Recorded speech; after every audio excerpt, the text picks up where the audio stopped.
Здраво, пријатели! Една од мисиите на овој YouTube канал е да понуди што е можно повеќе видеа со луѓе и со содржини на македонски јазик. Ова навидум едноставна мисија не секогаш е така лесна за изведување. Денес, за среќа повторно имаме еден исклучителен човек кој за себе си вели дека е духовен учител, медиум, рејки практичар. Мартин Најдовски, пред се билкар и мој соговорник во овој интервју. Уживајте и не заборавајте да кликнете претплата на каналот како поддршка за мојата работа. Значи, како што најавив, во денешново интервју го имаме Мартин Најдовски, билкар, и без да кажам било што и јас, ќе дозволам на почетокот Мартин да ни се представи, па Мартин повели. Здраво, предсе, ви благодарам за вашата покана. Ви благодарам за вашата љубезност, предсе. Значи, јас сум Мартин Најдовски, роден сум во Велес, каде и моментално живеам. Мојата професија, како и многумина кои ме знаат, значи јас сум сертифициран билкар, односно се стремам со употреба на алтернативната медицина, односно народната медицина за лекување на најразлични заболувања. Секако освен како професија, односно како сертифициран билкар, сум воедно и автор на мојата прва книга, да речем Даровите на големата мајка природа, бидејќи природата секогаш нуди многу работи и според мене срамота е да билкар не биде заинтересиран во нешто повише, па така сум и пчелар, веќе 7-8 години се занимавам со одгледување на пчелни друштва и воедно користење на сите пчелни продукти во самиот тој начин на лекување, бидејќи многу лекови кои се во билкарството и кои се прават, всушност вклучуваат и пчелни продукти, па така имаме еден широк спектар на да речем на лекување со помош на сите тие природни препарати кои самата природа ни ги овозможува, односно ни ги дарува. Кога зборуваме за билкарството, многумина мислат дека билкарството е всушност само лечење со помош на лековитите билки, што е многу погрешно, искрено. Многу модерни билкари се стремат со лечењето со помош на билките и се нарекуваат билкари, но јас лично се стремам кон она традиционална народна медицина, каде што не само што се употребуваат билките за лекување на најразлични болести, туку се употребуваат да речеме пепелта, односно пепелот на различни дрвја, која се употребува за лекување.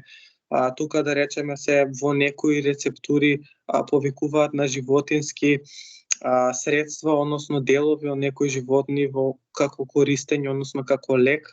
Да речеме жолчката од свиња која е одличен лек за поттикнување на раст на коси, за цврстување на косата, или маслото од глувци која е одлично за проблеми со слухот и за враќањето на самиот слух.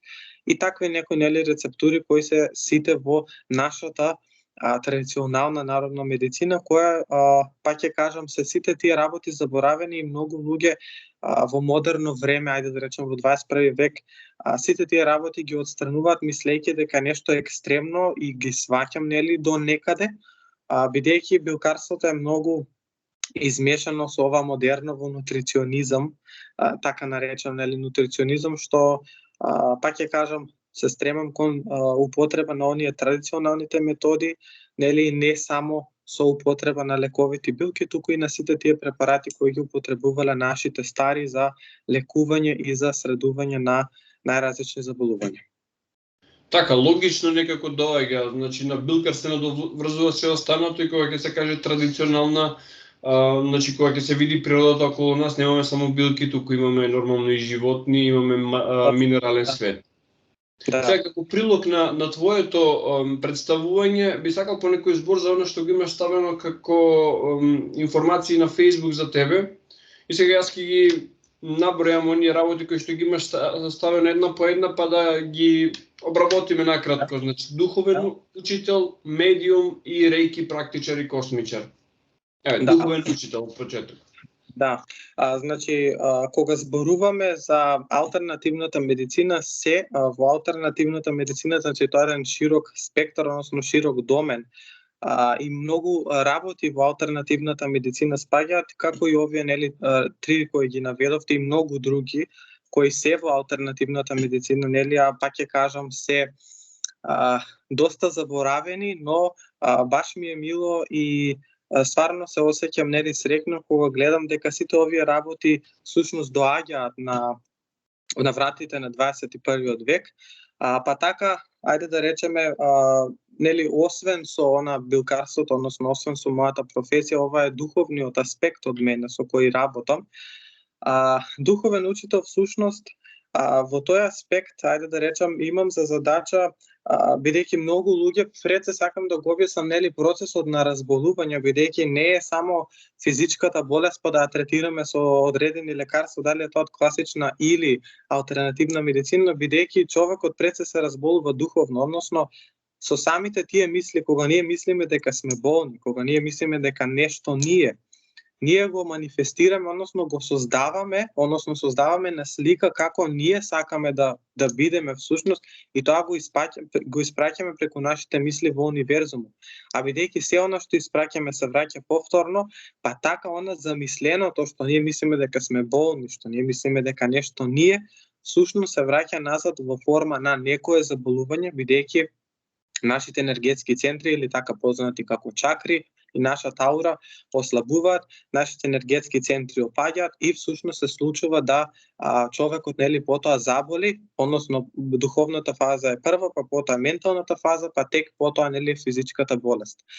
Како рејки практичар, ајде да речам, се стремам кон стабилност, односно воведувам стабилност со помош, нели, на таа универзална енергија која е околу нас, всушност, или така наречена космичка енергија, бидејќи човекот, па ќе кажам, без разлика, ако не се третира духовниот аспект, бидејќи многу луѓе, поготово оние со анксиозност, депресија, тоа е веќе тие луѓе се духовно пред се разболени, односно тие немаат чувство за мир, односно не осеќаат внатрешен мир, не осеќаат духовен мир. Не можеме да користиме антидепресиви ако ние не се осеќаме духовно успокоени, ако ние не се осеќаме мирни. Антидепресивите действуваат на нервите, значи действуваат да ги средат нервите, но не действуваат да ние го најдеме мирот. Токму како духовен учител имам за задача на моите пациенти, нели, пред се, освен таа терапија која јас сум ја дал со помош на хербалните лекови, нели, како духовен учител, обврска и задача ми е да ги насочам на еден пат кој тие ќе си помогнат самите себе си. Давам одредени медитации, дали е тоа медитација за прочистување на чакрите, дали е тоа медитација за прочистувањето на аурата, дали е тоа употреба на некој кристал што дополнително ќе действува енергетски, напорено, нели, со соодветната терапија, па ќе кажам дали е тоа од класична или алтернативна, за да се добие крајен резултат, односно да се врати стабилноста на самиот организам, а со тоа ќе се излечи и самата особа. Аспектот како медиум, медиум е особа која всушност има за задача, односно има способност да пренесува пораки од духовниот свет во светот на живите, со цел да го потврди присуството на нашите сакани кои преминале од другата страна, нели, да го потврди нивното присуство, дека тие се уште со нас и дека смртта не е всушност крај, дека смртта е за телото, но не и за самата душа. Па така, нели, напоредно со сите овие, бидејќи многу лекови што дури во мојата книга ги имам објавено се, нели, со помош на таа дарба како медиум, нели, бидејќи многу лекови што ги има во книгата ми се и по сон дадени, па затоа, нели, и доста лекови кои ги објавам, дали е тоа на страната, дали е тоа на мојот профил или во групите, нели, се дадени, односно се исканализирани од таа виша сила, нели, со помош на тие медиумски способности, нели, за да можат луѓето на некој начин да се помогнат себе си, а додека реiki тоа е всушност древна јапонска форма на лечење, ајде да го речам, доста познато е сега во 21 век и мислам дека знаете како секој втор во оваа денешница што гледам и што слушам оди на реiki практичар и тоа е добро и стварно пак ќе кажам ми е мило што луѓето на некој начин се освестуваат и всушност бараат многу повише, односно не остануваат само на една работа, туку бараат и други работи, нели, кои можат да си помогнат сами на себе си, а токму реикито или космичката енергија или помошта со исцелување преку таа универзална енергија ни овозможува пред се, како што кажав, да ги стабилизира енергетските центри и нашата аура, а со тоа нели да се средат и сите други заболувања кои тек треба да се случат или да се на некој начин да се спречат. Но овие се нели од духовната страна од мене, иако пак ќе кажам, јас се задржувам на мојата професија како билкар и останувам нели на тоа како мојата професионална работа и се задржувам на истата. Сега една мала сугестија од моја страна, бидејќи сме на YouTube и сме во една полуформална комуникација, би те замолил да комуницираме на ти, затоа што поинаку се чувствувам малку по непријатно и бидејќи јас почнав на ти, дали може така да се договориме? Може, нема проблем. Одлично. Она што е централно во твојата работа секако е билкарството.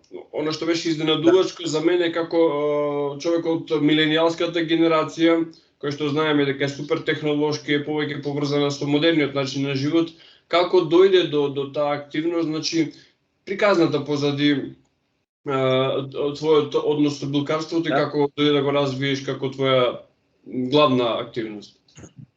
Да, па вака се започна уште на многу мали години, значи уште кога бев како дете, билкарството е една од ајде да речам гранките која се всушност се движи во нашата фамилија по генерации, односно се движат тие некои лекови кои што всушност моите стари ги знаеле и ги пренесувале нели од колено на колено.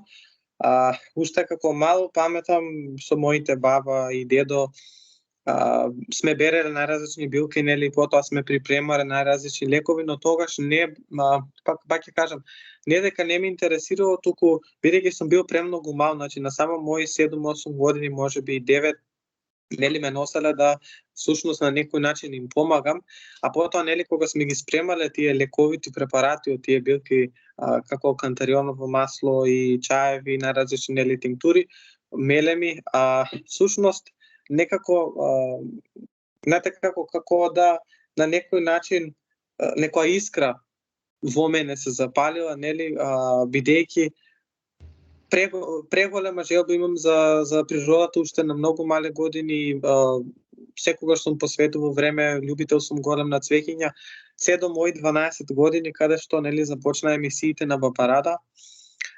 И мојата тетка како најголемата билкарка во Македонија и доста позната, Лилјана Јовик Гроздина, која за жал почина, таа беше една од првите билкари, односно таа генерација на најпрвите билкари во Македонија, каде што јавно проговоруваше за, односно зборуваше за многуте лековити својства на билките и употребата на некои лековити препарати, како на пример петролеот, односно гасието за лекување на канцери, за многу други заболувања, и некако гледајќи како всушност таа помага на луѓето и како општо луѓето сами си помагаат на себе со помош на билките и како класичната медицина на некој начин не им помага, односно заправо до тука или им кажало дека ќе умрат или дека нешто ќе се случи нели лошо, дека на некој начин кренала раце. Како тие луѓе си нашле помош со алтернативната медицина, некако нели уште толку ми разви желба за да почнам да проучувам и да почнам да ги учам лековитите билки, да на некој начин почнам и јас да помагам на луѓето, бидејќи пак ќе кажам до ден денеска за мене повише представува среќа кога ќе видам некој дека се спасил всушност, односно се излекувал од нешто кое што го мачел со години, отколку нели материјалното, бидејќи материјалното е само материјалното е само за тука. Во оние 2 метри не носиме ништо, но ја носиме самата таа радост која всушност, знаејќи дека сме помогнале на некого и дека некој си го нашол лекот. И всушност тогаш мојата тетка ме зема по закрило и почна да ме учи на тие најразлични лекови. Исто така моите баби, да речеме, и дедовци многу работи ми пренесоа на некој начин, пак ќе кажам, оно што се носело во нашата фамилија и тек потоа нели почнав сам да си купувам литература, почнав да проучувам нели темелно, почнав да одам на терен, да берам билки, значи не е само ке билките не е само да научиш теорија, бидејќи многу е побитна практиката, односно на терен кога ќе испанеш да видиш билката и да препознаш отколку во книгата. Дека во книгите и во литературата ќе видиш билката, но таа може нема да биде иста нели во природа, бидејќи на мала слика не можеш да видиш нели билката, можеби таа е 2 метра, 3 метра, а ние ја бараме како мала. Така да потоа нели започна тоа, па тек потоа доста сертификати добив и учествував на многу надпревари, каде што и воедно потоа нели станав сертифициран билкар и одлучив дека всушност ова е тоа нешто што ја сакам да го работам и ова е нешто што ја сакам да го правам, нели пред се, бидејќи билкарството не е само да отидеш во природа и да набереш билката, туку билкарството е пред се да уживаш во природата, да уживаш во тој амбиент. Задоволството е прво пред се, па потоа е тек самото берење, односно самиот чин на берењето на билката, па потоа нели спремањето на различните лекови. Но пак ќе кажам нели билкарството е сите ги охрабрувам нели да всушност почнат да проучуваат на различни работи од билкарството, бидејќи стално велам дека и на доста телевизии кога сум учествувал, стално велам дека во животот добро е да знаеме како да свариме еден чај од нане, бидејќи жално е кога, а тоа е вистина, жално, но вистиното е дека многу луѓе не знаат и чај како да сварат. Бидејќи ние сме научени да филтер кисичката ставиме во вода, ја попариме и ја испиеме. Филтер кисичките не се квалитетни, квалитетна е самата билка, сушената билка и пак ќе кажам, срамота е да не знаеме како чај да свариме, а добро е да знаеме како да свариме чај, поготово чај од нане да речеме, бидејќи некојаш кога ќе не заболи стомакот, а не сме во можност да најдеме некој апчиња или без разлика што иде, еден чај од нане, еден ставен чај од нане може многу да ни помогне и многу повеќе ќе ни помогне отколку апчињата кои се всушност аналгетици, односно против болки, кои всушност ќе действуваат за одреден период, односно само за неколку сата, па потоа треба повторно да земеме нели додека лекувањето со билките всушност еднаш го лечиме проблемот и потоа за стално е решен, односно за подолг период. Па и во некои случаи за стално. Така, наместо да се лечи симптомот, се лечи вистинскиот извор кој што е тоа што останува. Ако се излечи симптомот, буквално само се прекинува врската со нервите или се отапуваат нервите и не се чувствува болката.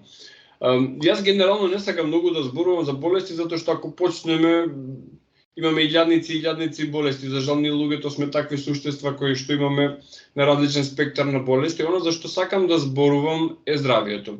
Значи, што е многу по едноставно да го кажеме, значи кој е начинот со помош на билките да останеме здрави? Значи здравието го имаме од раѓање како да го одржиме, значи како да не го изгубиме.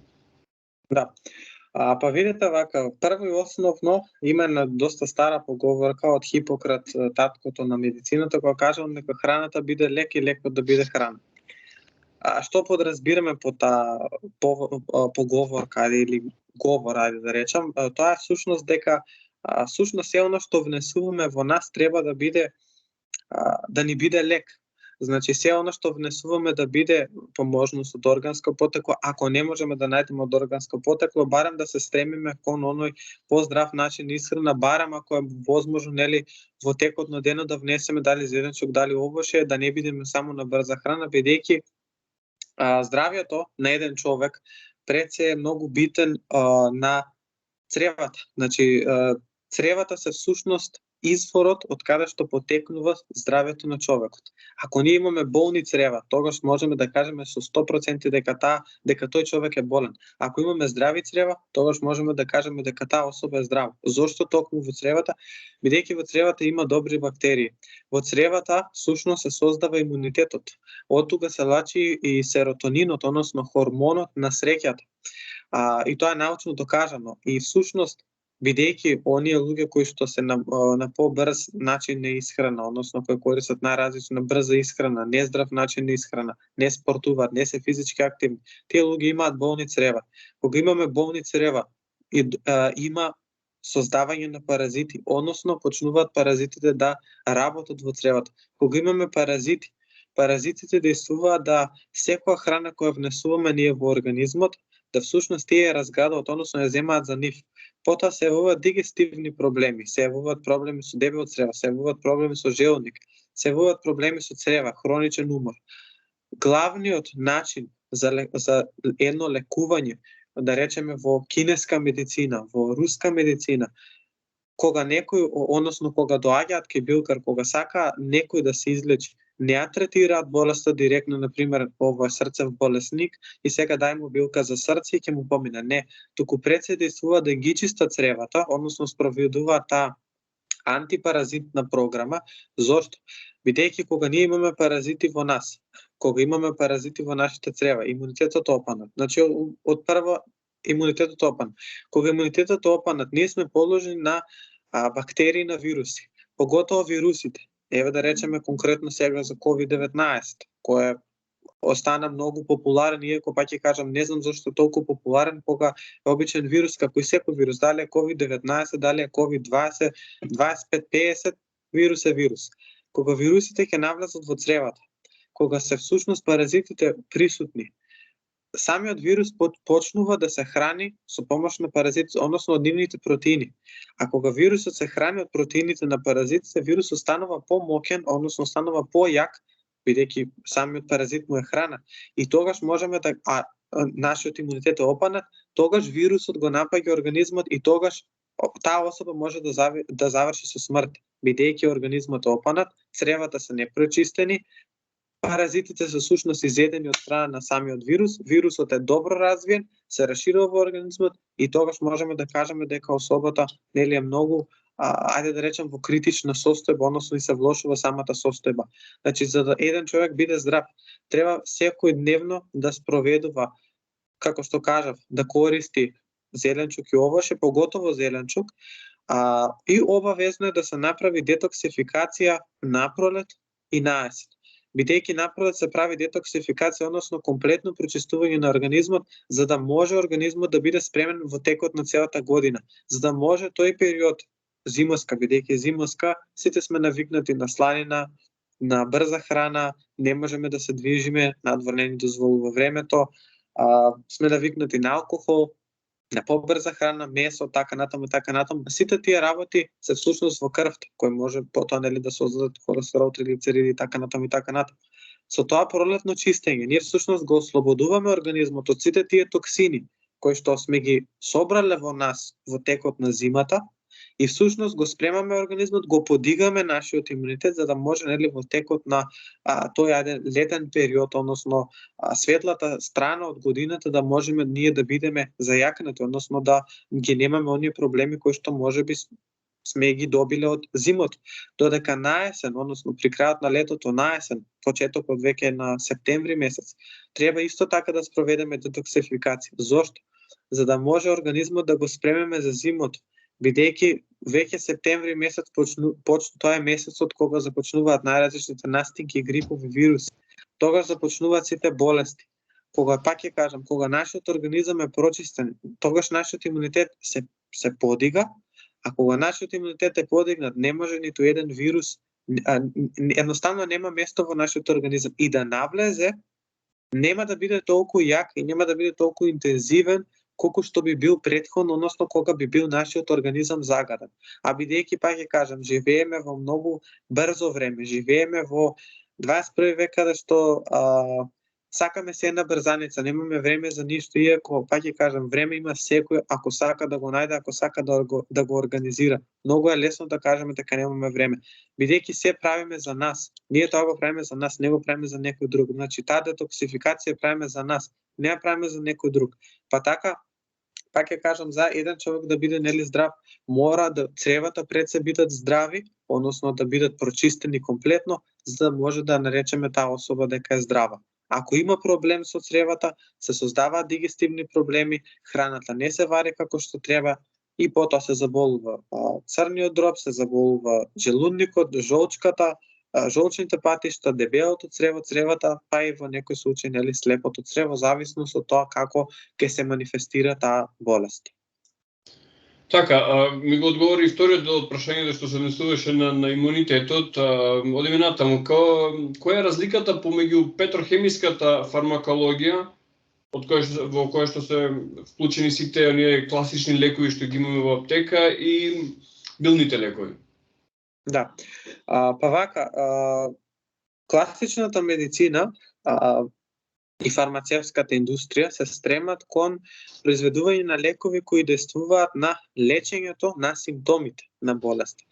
Не, намерно е тоа, сега ќе ви кажам и зошто, бидејќи ако вие сега отидете на лекар, ако лекарот вас ви препише апчиња, ако тие апчиња вие отидете од аптека и ги купите, дали 500, 600, еве 1000 денара да бидат. Ако вас тие апчиња ви излекуваат, вие нареден месец нема да отидете повторно на лекар. Значи, вие вас апчињата ви излекле, вие немате здравствен проблем и вие нема да отидете на лекар. Но, апчињата, всушност, се да ги ублажат, односно да маскираат болеста, дека болеста не е тук, односно да маскираат и да ги излекуваат симптомите. Додека алтернативната медицина, односно билките, со тие сите компоненти кои што тие ги имаат, бидејќи пак ќе кажам, лековите не само што се хемија, во некои случаеви, да, има и принеси од билки, има екстракти од билки, но тоа се само екстракти. Не е комплетната целосна билка, па да можеме да кажеме дека да, овој лек е на природна база. Не постои лек на природна база во аптека направен од фармацевската индустрија. Не постои природен. Природен лек постои ако отидете да наберете билката и да направите чај. Тоа е природен лек. А лек на природна база во аптека со помош на наразлични хемии и додатоци, тоа не е природен лек. Да се разбереме. Втора работа.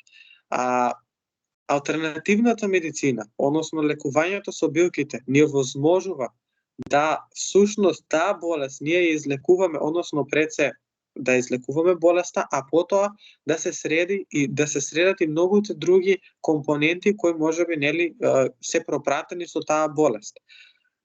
Класичната медицина, лековите од класичната медицина, да, точно е дека действуваат многу побрзо од билните лекови. Значи ако да речеме аналгинот кој действува против болки, ако аналгинот действува за 15 минути, од алтернативната медицина, некои лекови кои треба да ги користиме во подолг временски период, недела, 2, 3, 5, па за тек да видиме мало подобрување, а веќе во период од 2 до 3 месеца да видиме односно многу подобри резултати од претходно. Затоа третманите со алтернативната медицина се подолги и пообемни и пошироки и тука станува збор за комбинација од повеќе билки, отколку нели кај класичната медицина каде што го земате апчето, дејството му е 6-7 сата, еве до 12 сата, вие повторно треба да го земете тоа апче. Бидејќи ако не го земете, всушност болеста тука е. Не сте излечиле вие болеста, вие само се го маскирале симптомот. Додека ако действуваме со помош на чаеви, билки, тинктури и така натаму, ние действуваме полека, но сигурно. Вие да не го испиете денеска чајот, бидејќи многу чаеви се пијат со пауза. За пример, се пијат 2 недели со 1 недела пауза. Тука ќе го одговорам прашањето кои што многу ми го поставуваат и баш кажав дека во овој интервју ќе го одговорам. Многу ме прашуваат зошто да го пиеме 2 недели, а 1 недела да правиме пауза. Нели ако не пиеме на недела не добиваме ништо? Не. Тоа е сосем погрешно, бидејќи ние кога не го пиеме чајот за таа 1 недела, се прави пауза од чајот, но тие компоненти се уште у крвта. Тие компоненти се уште делуваат во нашиот организам, значи без разлика ние дали ги примаме или не. Истото е да речеме со апчињата, апчето действува на пример 12 сата и потоа нели прекинува действото, мораме да земеме ново, додека тука и да не го пиеме чајот, тие компоненти се тука. Пак ќе кажам, бидејќи билките действуваат да помогнат да излекуваат болеста и тоа да биде сега во многу ретки случаи се случува нели да биде подолг период па повторно болеста да се врати, многу нормално дека ќе се врати ако не го одржаваме тоа ниво на имунитет и ако не се придржуваме до препораките кои што дали билкарот, дали нутриционистот или било кој нели ни посочил да внимаваме на тоа да не повторно се врати, но во 95% нели може да се случи, односно да се излекува болеста комплетно.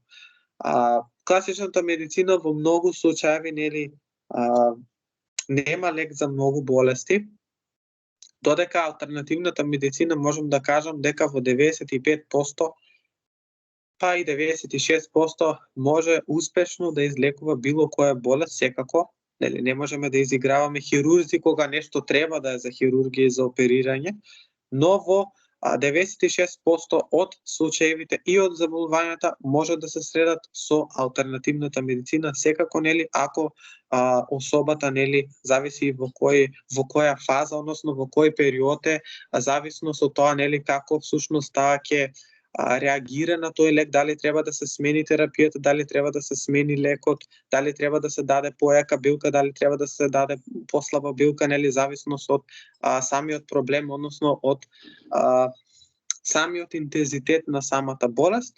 Но пак ќе кажам, нели добро е ако се знае одредената доза за да може да се примени оној лек.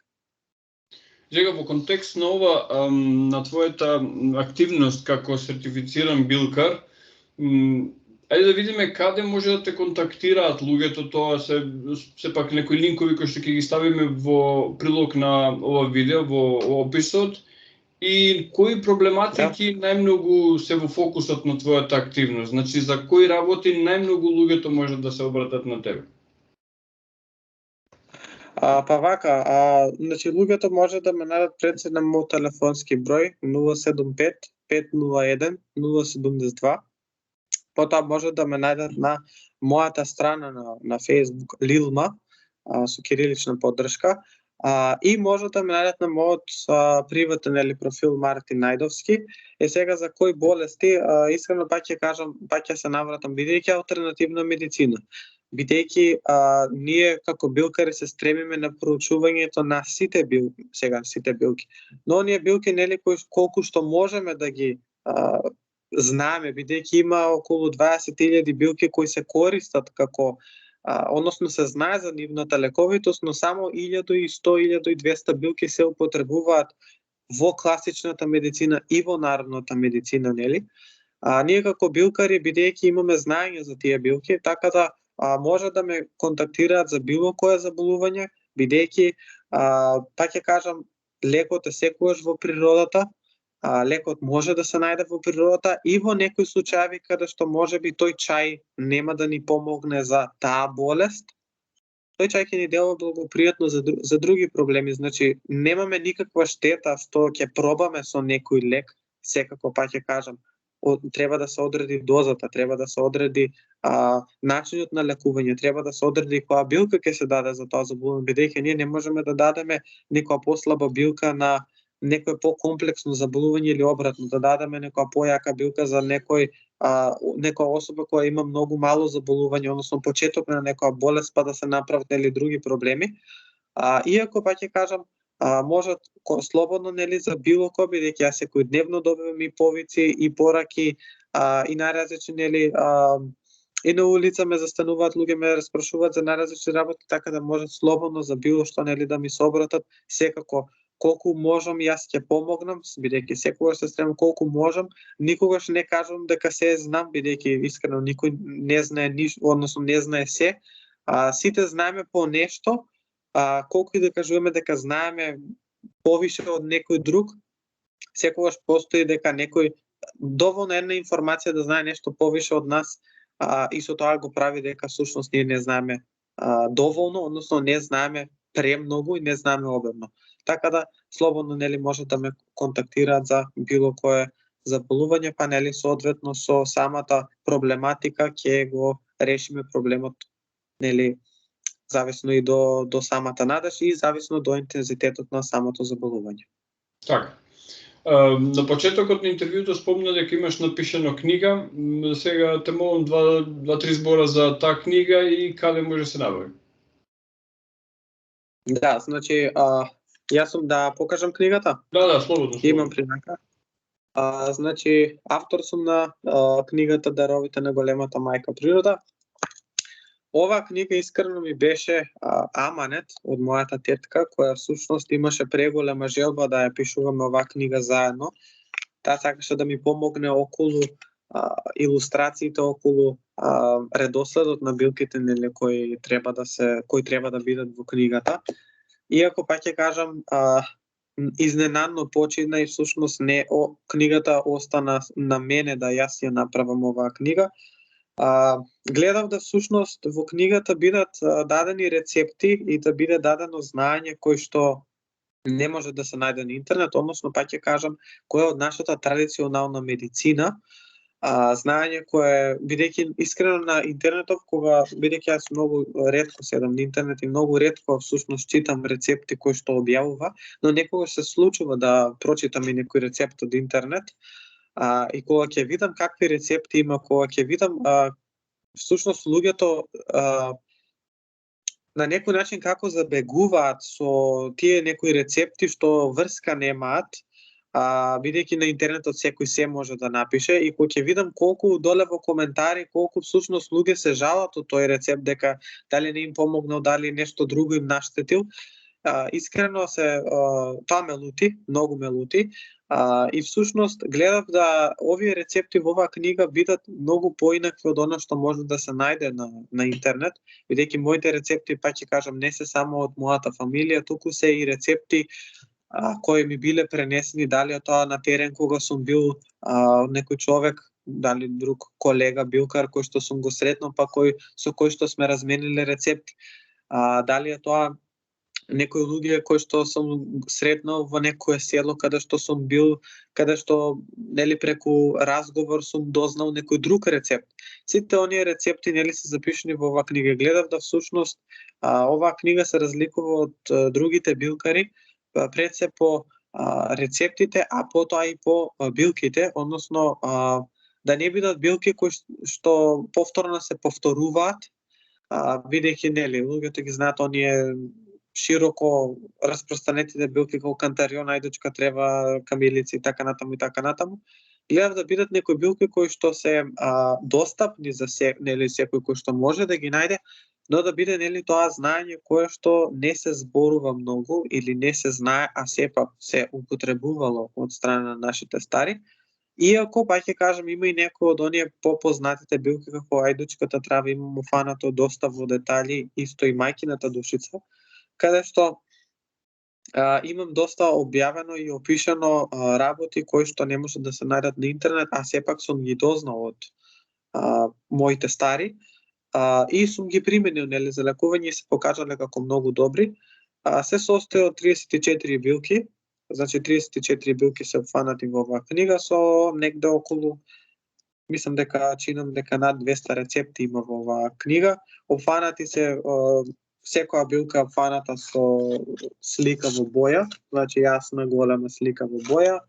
Опфаната е опис за секоја билка, составот на билката, употребата во народната медицина, како и во некои билки во и класичната медицина, нели, пропратени со рецептури, значи со обично на негде околу 5 рецепти има за некои билки, нели, кои што се, ајде да речам, не толку познати, а кај некои нели има и околу 12 рецепти за некоја билка, нели, па ќе кажам зависност од билката. И секако по една работа која што сакав оваа книга да се разликува по аспектот за контраиндикациите, бидејќи во многу билкарски книги, во многу книги за алтернативната медицина е само билката дадена, а не се спомнете никакви контраиндикации, што е многу погрешно, бидејќи билките се лек, не се всушност нешто за уживање, и секоја билка можеби, ако таа билка е појака, ако таа билка според нејзиниот хемиски состав има некои компоненти кои што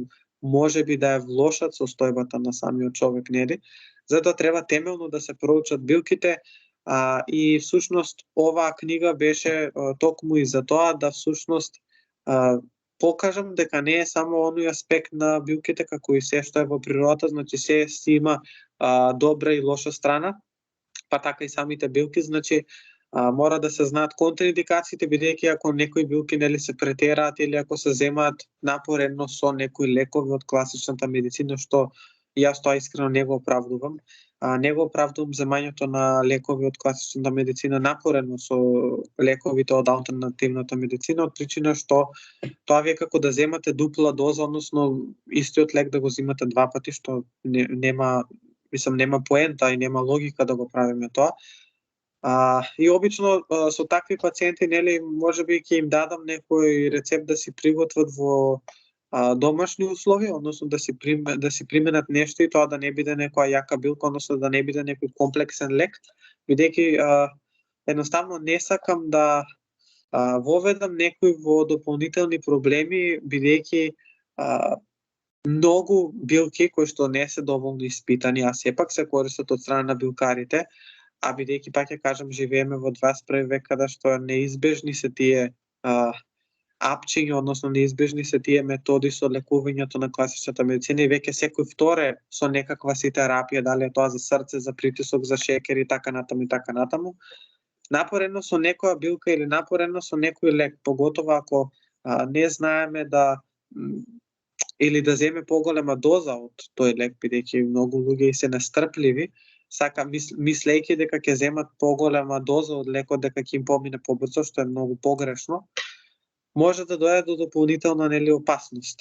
Токму овие контраиндикации кои се запишани во оваа книга за секоја билка посочуваат за кои луѓе не смеат да користат таа билка или таа билка со кои лекови или со што не смее да се комбинира, односно не смее да се употребува напоредно, бидејќи пак ќе кажам, некои билки точно се за уживање, може да се пијат секојдневно со било која терапија, додека некои билки мора стрикно и строго да се придржува не само до одредената доза, туку да бидат тие луѓе кои што ќе користат таа билка, да не бидат изложени на никаква друга терапија, бидејќи може или да се зајакне ефектот на она терапија која што ја земат, па да се случи некој друг проблем, или може да се поништи, односно самата билка да го поништи ефектот на таа терапија, па да не добиеме никаков ефект од тоа што го пиеме, па да се случи друг проблем.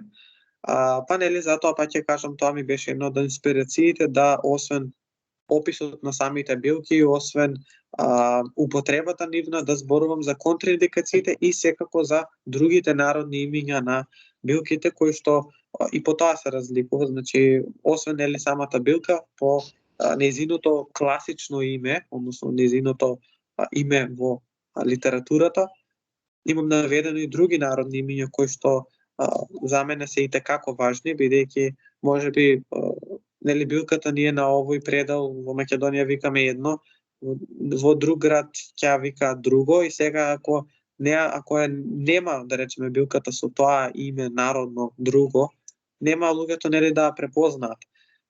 Па така тоа ми беше инспирацијата и пак ќе кажам, оваа книга не ми беше во план, значи повише беше аманет, и тоа беше аманет кој што мораше да го направам на некој начин да ја направам мојата тетка горда и всушност да исполнам една од незините последни желби, која беше токму и оваа книга. Добро, и за општа корист и задоволство на сите нас кои што имаме можност да ја читаме книгата. Да, дефинитивно. Нешто што е неизбежно во периодов, а тоа е COVID. Медицината, традиционалната медицина вели дека моментално вакцината е единствениот спас од COVID. Бидејќи овде зборуваме за алтернативи, дали има алтернативна терапија со билки или нешто што е на билна основа кое што може да биде ефикасно против COVID? Да, вака, до негде и го одговорив ова прашање во претходно, значи па ќе кажам, дали е COVID-19, дали е COVID-20 или 50, вирус е вирус. Тоа што ајде да речем, луѓето му дадат толку многу големо значење, тоа е всушност да се воведе паника кај луѓето, а со воведувањето на самата паника имунитетот опаѓа.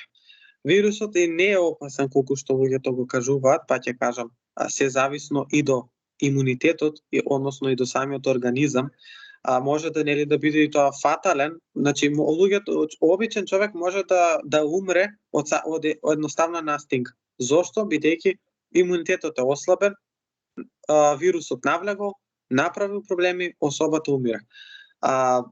Па така, значи, па ќе кажам, многу е битен имунитетот, многу е битно да всушност се го одржаваме нашиот организам на повисоко ниво, додека лека за COVID искрено, конкретно, ајде да речам, бидејќи класичната медицина нема лек против вируси, вирусите ги третираат со антибиотици, но народната медицина, алтернативната медицина доста успешно има и доста билки нели кои се употребуваат и се антивирусни. Една од моите омилени билки е всушност клеката, Juniperus communis или уште позната како смрека. Смреката во 15 век се употребува како лек против чумата.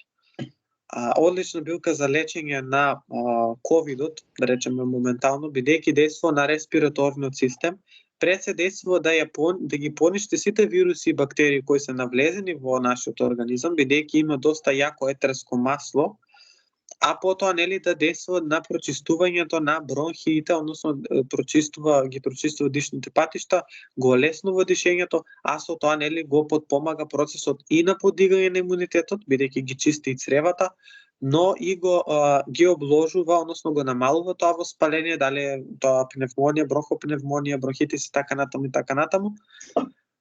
Како конкретно нели ковид за лек, искрено, моментално, мислам, уште кога започна ковидот, јас правам лек конкретно за тоа, значи тоа е мед на база на билки, и по тоа и ме знаат искрено во Македонија, што доста популарен станав со тој лек, можам да кажам, од причина што доста ефикасен се покажа во лечење на пневмонијата, бронхитисот и бронхопневмонијата, со веќе после третата ден од користењето на лекот се гледаат драстични промени и тоа ми беше потврдено дури од самите пулмолози кои што анонимно се обраќаа кај мене, анонимно се обраќаа на мојот профил. Јас тоа го имам и објавено и на страната моја и на мојот профил, нели секако со нивна дозвола, но сепак се анонимни. Така да нели чисто да видат луѓето дека всушност има лек за тоа, па ќе кажам, лекот јас ово што го правиме конкретно за дишни патишта, за респираторни проблеми. Значи јас лекот го правев и пред ковидот, и успешно се излекуваа луѓето од сите тие респираторни заболувања. Тек сега го почна да го, односно пред 2 години кога почна ковидот, почна да го земаат и за ковидот и да ви кажам искрено ист ефект даде. Дали е тоа, пак ќе кажам, ковид или не ковид, нема врска. Така да, дури самите пулмолози нели ми потврдија за ефектот на лекот и можам да кажам дека всушност почна и они да го земаат, дека многу доктори го земаат, иако се доктори, иако се пулмолози, иако работат со ковид пациенти. Дури баш пред некој ден слушнав дека и многу доктори всушност ме препорачувале во нивните болници, односно на нивните пациенти го давале мојот број давале линкови од мојот профил, мојата страна, нели намерно ги терале да земаат лекови од камене, бидејќи самите лекови, односно самите доктори, самите медицински сестри се чудат на ефикасноста на тој лек, што искрено за мене беше и многу чудно, нели малку доктор да препорачува кај билкар и малку не е чудно е, искрено чудно е, бидејќи да речам половината од докторите не ја признаваат алтернативната медицина и за нив тоа е лук и вода, како они што викаат. Но нели пак ќе кажам, треба да се најде соодветен лек, било кој лек да се употребува за подигање на имунитетот и за лечење на респираторен систем, ќе го среди самиот проблем со ковид. Такви се, како што реков, смреката, таков е мечкиниот лук или дивиот лук, кој што го давам како тинктура напорено со лекот за ковид, бидејќи мечкиниот лук дејствува на прочистување на паразитите, дејствува на подигање на имунитетот, дејствува на чистење на дишните патишта. Тука може да се употребува жалфијата, може да се употребува анасонот, може да се употребува лененото семе, сите билки, белиот слез исто така. Има еден доста ефикасен сируп, би можел, нели ако сакате да го споделам тој рецепт, тој обично го давам рецепт кој на оние кои што се надвор од Македонија, кои што на некој начин не може да дојдат до мене и да го набават тој лек. Значи рецептот оди вака. Потребно е 400 грама кромид. Кромидот по можност да биде органски.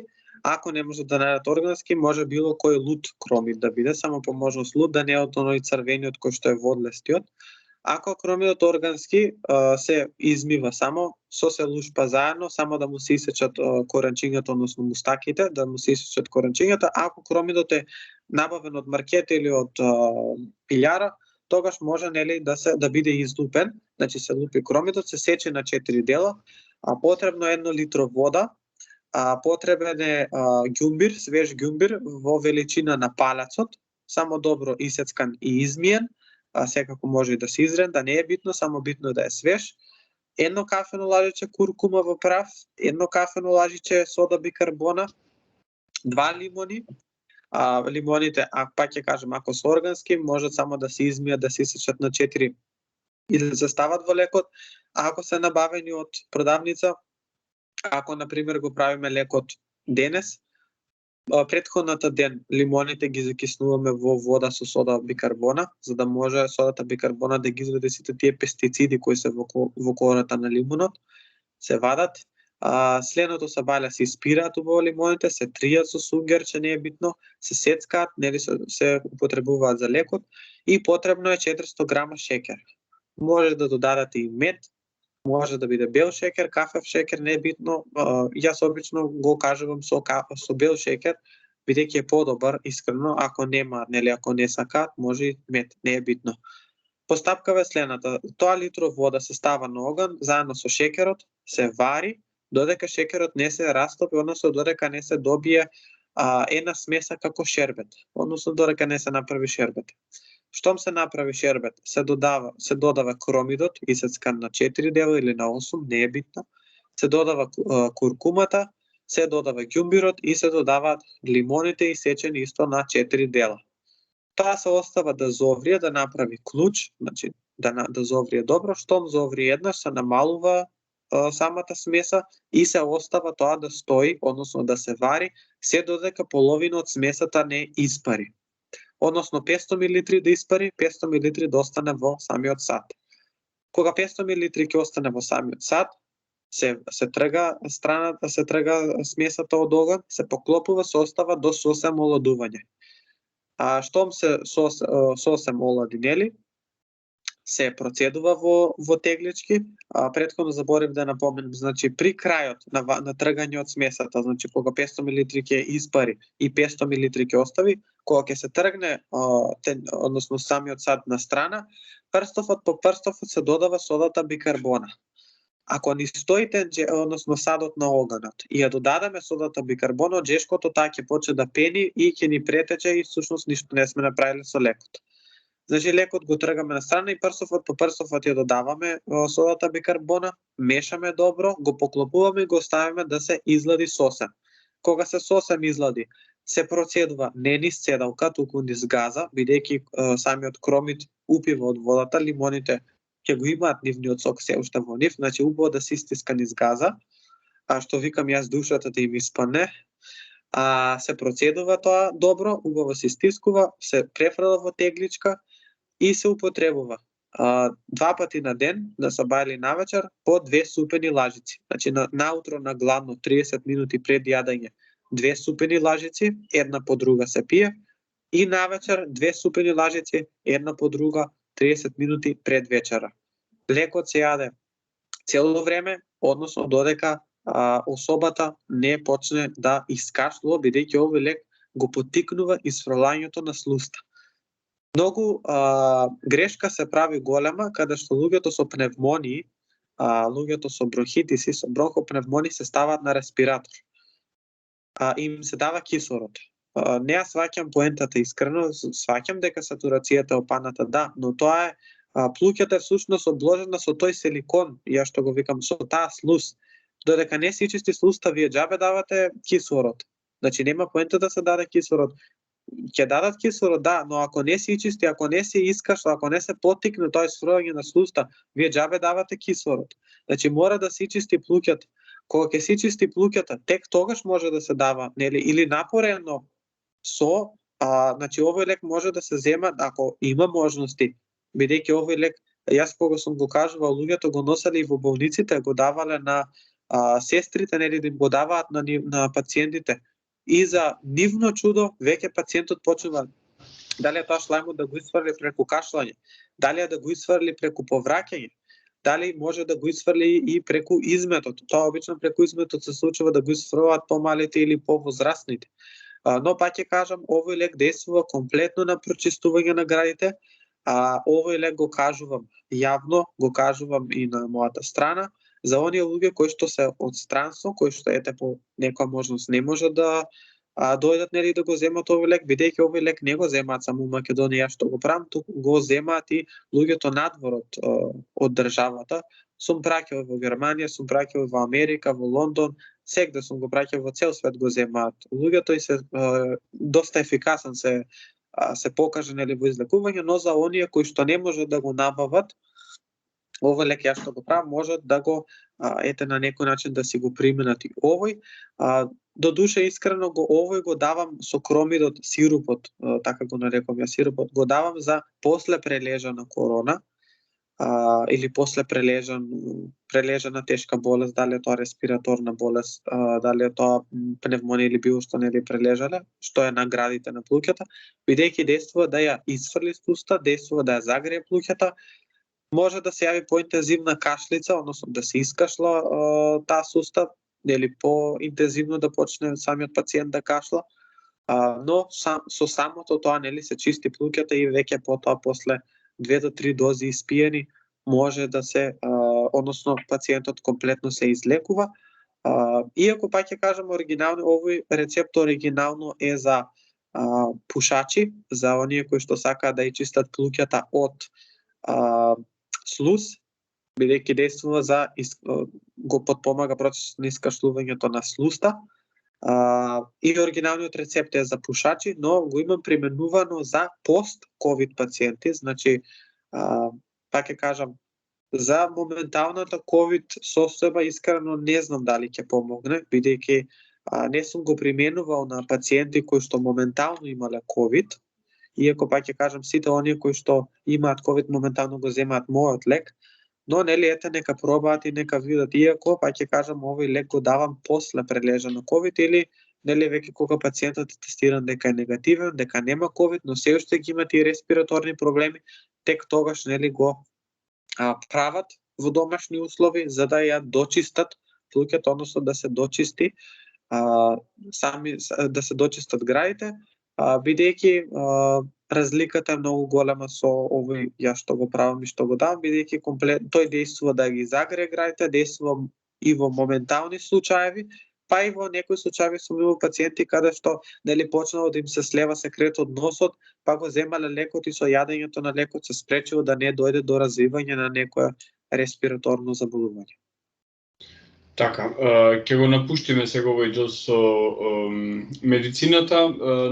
Инспириран од твојата насловна страна на профилот на Facebook, каде што вели I'm a pagan, да позборуваме малку за духовност. Ти си од Велес, малкумина знаат дека Велес е божество од старословенската митологија. И тоа божество од предхристијанскиот период, значи нешто што му претходи на овој јудео-христијански период.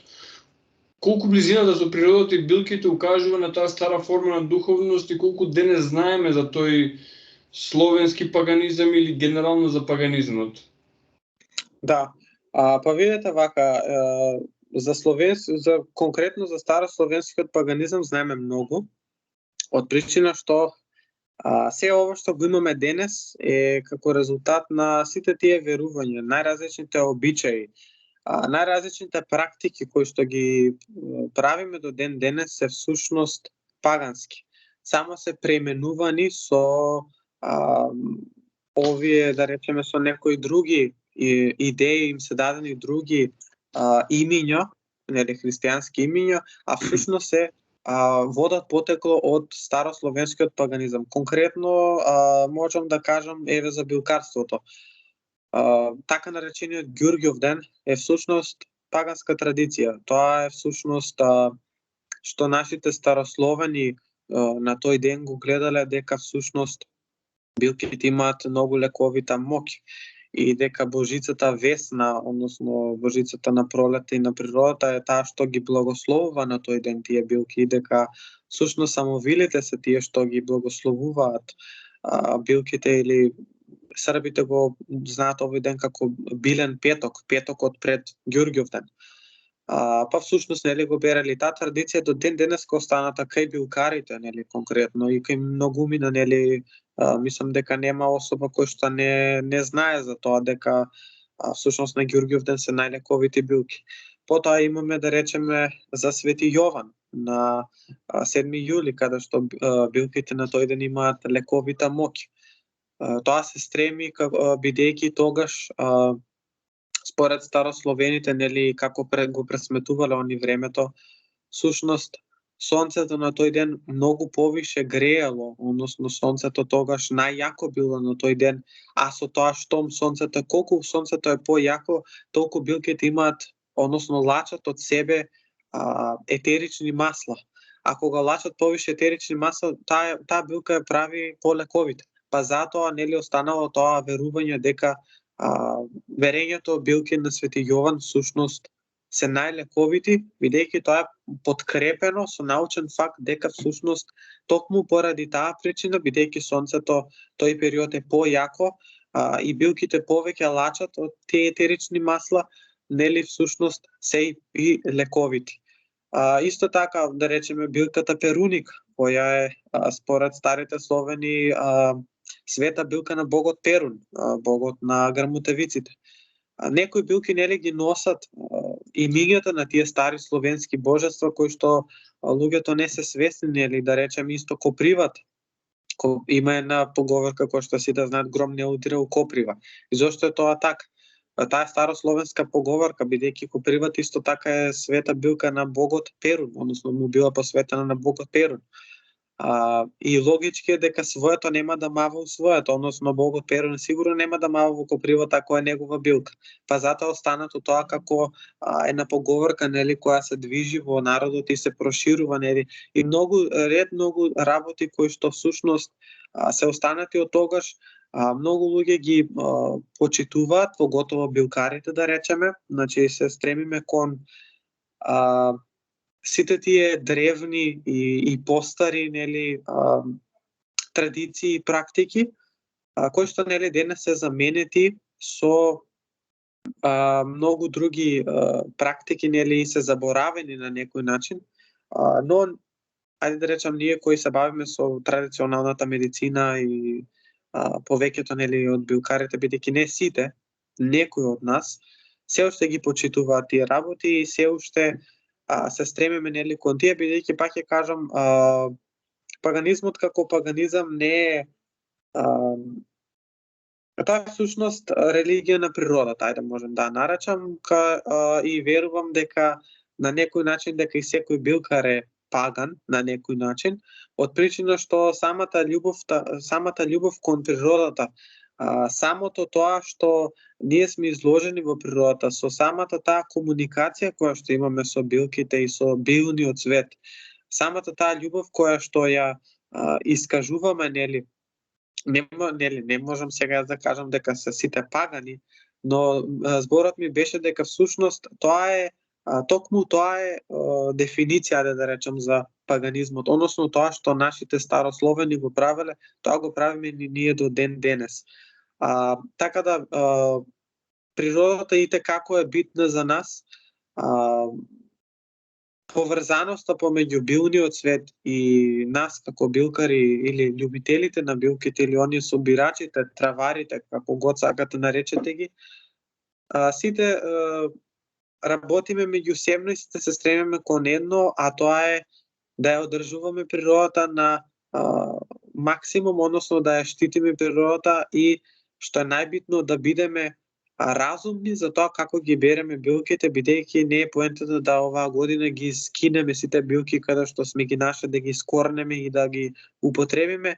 Нема да има поента ако се вратиме другата година, што ќе најдеме на тоа место. Значи ние со тоа сме го упропастиле, односно сме ја упропастиле природата, сакајќи да лакомоста на некој начин што проработела во нас и сакајќи да набереме повише, всушност сме уништиле природата и со тоа можеме нели да кажеме дека ние сме направиле лошо дело, а не сме направиле ништо добро. Па така нели сите берачи треба да бидат разумни, пред се треба да бидат да имаат љубов према природата и да всушност берењето биде направено од срце и да биде направено од љубов, а не да биде направено од корист, како што имате и такви билкари кои што берат само од корист, кои што берат и ги заинтересира само материјалното, кои што билките ги берат само ради парите, кои што берат неразумно, а поради таквите многу билки се загрозени. Покотово еве да речеме во Македонија, како линцурата, валеријаната, салепот. Тука можам да додадам и мечкиното грозје. Сите тие билки се загрозени поради таквите луѓе, поради оние кои што всушност работат за материјалното и работат за себе, а не работат за природата. Бидејќи ако ние не одржаваме природата, џабе сме билкари. Значи ние џабе ќе ја набереме билката ако другата година кога дојдеме тука, ние сме истребиле билката. Па така нели многу билкари, па ќе кажам, се стремат со тие народни верувања кои што се, јас и во мојата група Лилма билкарство, обично се случува нели да дали еднаш во 2 недели или во 3 недели, зависно како сум во можност, нели, бидејќи освен што сум проучувач на лековитата страна на билките, сум и проучувач и на народните верувања за билките. И во мојата книга имам за некои билки дајдено нели информации за тоа народот што верувал за таа билка и како ја употребувал. Па така нели сите оние кои што сакаат да прочитаат повише за народните употребувања за билките или така наречените магиски употреби за билките, нели можат слободно да станат член од групата Лилма билкарство, нели да прочитаат повише за секоја билка, бидејќи нашите стари секогаш се како они ги дознавале лековитоста на билките, ги дознавале така што еве конкретно со доста босански травари кои што имам разговарано, они веруваат дека всушност самовилите се тие што на луѓето им ја дале дарбата да учат и да знаат за лековитите билки.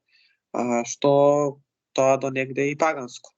Додека некои други, да речем, имаме доста митови и митологии каде што нели луѓето опишуваат како всушност боговите ги дале билките за лечење. Кај некои народи нели се верува дека одредени духови им дале моќта односно им ја кажале моќта на билките за да можат да лечат.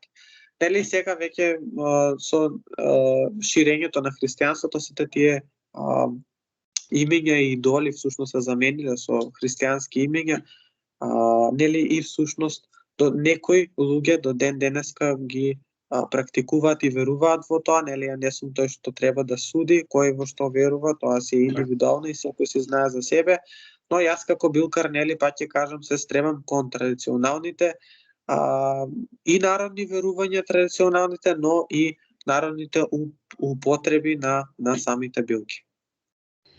Мартин, јас ти благодарам за овој час и 7 минути разговор во кој што ни ги сподели твоите знаења, твоето искуство и што не упати на овој алтернативен прозорец на гледање на работите. Јас ти благодарам и верувам дека ќе има наредна прилика во која што ќе се видиме. Остане ми со добро здравје и продолжи со добрата работа. Ви благодарам уште еднаш за поканата и ти благодарам уште еднаш за љубезноста. Баш ми беше чест да учествувам неве и на ова интервју, нели да го направиме ова за твојот канал, секако и да помогнеме на сите тие кои што и на некој начин да им ги отвориме и да го прошириме нивното знаење и да откриеме нели многу други работи околу билкарството и околу алтернативната медицина. Така, поздрав.